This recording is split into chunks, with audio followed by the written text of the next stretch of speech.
조화제TV 성도 여러분 안녕하십니까? 저는 조갑제닷컴의 조사별입니다. 2025년 2월 11일 오후 5시입니다. 오늘 헌법재판소에서는 윤석열 대통령 탄핵심판 7차 변론이 진행되고 있습니다.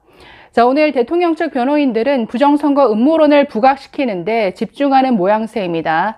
자, 그런데 황당한 것은 대통령 측에서 요청한 증인인 신원식 안보실장을 상대로 부정선거에 중국이 개입하지 않았느냐라는 음모론적 정말 망상적 질문을 쏟아냈으나 아무런 성과를 얻지 못했다라는 점입니다. 자, 이 내용 좀 정리해 보도록 하겠습니다. 자, 오늘 오후에 출석한 신원식 국가안보실장을 상대로 한 질문에 대통령 측 변호인 누가 나섰느냐? 음모론 대표 주자죠. 차기환 변호사가 나섰습니다. 저는 대통령 측 변호인단을 볼 때마다 참 한심하다라는 생각이 드는데 그동안 음모론을 주장해 왔던 변호사들이 대거 포진해 있습니다. 대표적으로 도태우 변호사 그리고 차기환 변호사인데 이분은 부정선거 음모론뿐만 아니라 박원순 아들 병역 의혹이라든가 5.18 북한군 개입설 온갖 음모론에 항상 등장하는 대표 음모론자입니다. 자, 이 차기환 변호사 부정선거 음모론에 기반한 질문을 하는데 주로 중국과의 연관성을 부각시키는 데 집중합니다. 그러니까 반중 프레임으로 부정선거 의혹에 접근한다라는 것이죠. 자, 이 신 실장에게 이렇게 질문합니다. 21세기 군사 전문가들은 하이브리드 전이라는 용어를 많이 사용하는데 의미가 뭡니까? 라고 묻습니다. 자, 이에 신원식 전통적인 방식에 추가해서 정치 공작이나 경제 침투, SNS를 이용한 여론 심리전 등 영향력을 망라한다. 이런 게 모두 하이브리드 전이다 라고 부른다라고 답했습니다. 자, 이에 대해서 차 변호사 이렇게 질문합니다. 중국이 다른 나라 선거에 개입하는 사례가 전 세계 이슈입니다. 한국 언론에서는 많이 이슈가 되지 않았지만 중국이 타국 선거에 개입하는 정치 공작, 가짜뉴스를 이용한 인지전, 여론전 등을 사용하는 것으로 알고 있는데 어떻습니까? 자, 이렇게 물었습니다. 자, 그랬더니 신 실장, 네, 그런 보도를 본 적이 있습니다. 라고 짧게 답했습니다. 자, 변호사 또 이렇게 묻습니다. 중국이 외국에서 활동하는 기업과 체류 교민, 유학생들을 통해서 친중 정치인에게 자금을 제공하거나 선거 관련된 허위 뉴스를 퍼뜨리거나 다양한 방법으로 타국 정치에 개입하는 사례가 발생하는데 알고 있느냐? 자, 이렇게 질문했고 신 실장은 해외에서 그런 적 있다고 하는 보도를 본 기억은 있습니다라고 답했습니다. 자, 그런데 여기서부터가 정말 황당해지기 시작하는데 차 변호사, 한국에 체류 중인 외국인 중에 중국인 비율이 37%다 라고 언급을 하면서 이 통계를 가지고 이렇게 묻습니다. 자, 중국이라면 한국에 대해서도 얼마든지 선거 개입을 시도할 수 있다고 생각하지 않으십니까? 완전 유도성 질문이죠. 자, 여기서부터는 굉장히 신원식 안보실장 말을 아끼는데 가정을 전제로 한 질문은 외교에 영향을 미칠 수 있기 때문에 답변하지 않겠습니다. 라고 선을 그었습니다. 자, 다시 차 변호사. 과거 문재인 전 대통령이 중국몽을 언급한 적이 있죠. 자, 그 얘기를 언급하고 또 이재명 민주당 대표가 지난해 3월 자, 대만 문제를 두고 중국과 대만에 각각 실시하자 라고 발언한 이걸 가지고 언급을 하면서 주요 정치인들이 이런 친중 발언을 공공연하게 하면 하이브리드 전을 전개하기에 적절한 환경이지 않습니까? 그러니까 너무 비하기 심하죠. 자, 우리나라 주요 정치인들이 이런 친중 발언을 하더라. 그러면 이런 발언을 했기 때문에 국내 환경이 중국에서 보기에 이런 하이브리드 전쟁을 벌이기에 아주 적절한 환경으로 보지 않겠습니까? 이런 질문을 합니다. 자, 여기에 대해서 신 실장, 네, 그것도 답변하지 않겠습니다. 라고 했습니다. 아니, 질문 자체가 너무나 황당하니까 답변을 못하는 것이죠. 자, 그런데 계속해서 이런 음모론적, 망상적 질문은 계속되었습니다. 자, 차 변호사. 자, 중국 기업인 텐센트가 JTBC에 1,000억 원을 투자한 것을 아느냐? 또 중국 정부가 영향을 크게 받는 기업이 이렇게 투자를 하면 우리나라 미디어나 언론사 등이 심리전, 여론전에 활용당할 가능성이 있기 때문에 정부 당국이나 우리 국민은 경계심을 갖고 지켜봐야 하지 않겠습니까? 자, 또 이렇게 말합니다. 문재인 정부가 초기 영화 한 편을 보고 나서 원전 산업에서 철수하고 태양광 산업이 부상했다. 국가 에너지 산업 근간인 원자력 산업이 황폐화하고 태양광 산업을 일으켜서 결국 태양광 패널 수출로 큰 돈을 번 것.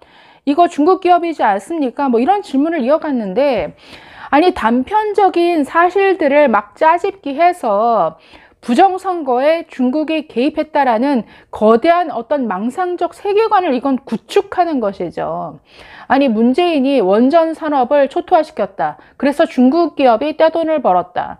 뭐 이외에도 중국이 JTBC에 뭐 이렇게 투자를 했더라. 그러니까 중국이 들어간 뉴스는 온갖 것들을 다 끌어모아 가지고 이런 세계관을 구축하고 있다라는 거죠. 자, 그래서 하도 이런 기가 막힌 질문들을 이어가니까 자, 듣고 있던 신원식 안보실장 정확히 아는 바가 없습니다. 개인적 판단은 말하지 않겠습니다. 라고 즉답을 피했습니다. 자, 이 신원식 안보실장은 대통령 측에서 신청한 증인입니다. 자, 그동안 계속 이 부정선거 때문에 비상계엄이 불가피했다라고 이런 주장을 계속해 오고 있죠. 그러니까 한마디로 지금의 국회는 표 도둑질로 당선된 도둑놈들이 장악한 곳이 바로 국회다. 그렇기 때문에 이건 아니 국민들의 이런 선거라는 아주 가장 기본적인 주권을 침해한 세력이 국회를 장악하고 있으니 이게 국가 비상사태 아니겠느냐. 그러면서 뭐 부정선거에 중국과 북한이 연계되어 있는 어떠한 국제조직과 연대에서 특히 국내 민주당 세력이 이들과 연계해서 아주 광범위한 부정선거를 저질렀다 이런 망상을 펴고 있는데, 자, 그래서 그와 관련된 발언도 계속 바뀌고 있죠. 대통령은 부정선거의 증거가 차고 넘친다라고 하더니 헌법재판소에 출석해서는 아니 이런 의혹이 있어서 의혹을 밝히는 차원에서 선관위 전산 시스템을 점검하는 차원에서 군인들을 투입시켰다 이렇게 발언을 바꿨습니다. 자, 그래서 이렇게 자신들이 요청한 증인을 통해서 뭔가 중국이 부정선거에 개입했다 이런 어떤 성과를 얻고자 했으나 신원식 안보실장은 이 부정선거 믿는 분 아닙니다. 이 안보실장은 그리고 이 계엄 과정에서 철저히 배제가 되었죠. 모든 것은 그러니까 신원식 안보실장이 국방장관이 있을 때부터 모든 군 인사를 김용현 전 장관이 완전히 좌지우지한 것으로 지금 계속 보도가 되고 있는데, 그러면서 안보실장으로 자기 의지와 상관없이 국방장관에서 안보실장으로 자리가 바뀌었고 완전히 계엄 과정에서도 그 논의에서 철저히 배제된 것으로 지금 드러나고 있습니다. 이런 신원식 실장이 이런 정말 반중 프레임에 기반한 부정선거 음모론에 동조할 것이라고 생각을 했는지, 그러니까 완전히 잘못 판단해서 이렇게 증인을 불렀으나 결국 소기의 성과를 얻지는 못했습니다. 자, 이어서 지금 전 국정원 제3차장인 백종욱 차장이 출석해서 지금 부정선거 뭔가 선관위 보안 점검을 했더니 아주 전산 상태가 취약했다. 뭔가 이걸 부각시키기 위해서 증인으로 요청한 모양인데, 이 백종욱 차장은 뭔가 굉장히 의도가 의심스러운 사람입니다. 왜냐하면 2023년 7월부터 9월까지 있었던 국정원의 이 보안 점검 자체가 완전히 엉터리였죠. 처음에 국정원이 선관위에 몰래 해킹을 시도했지만 방화벽 뚫지 못했습니다.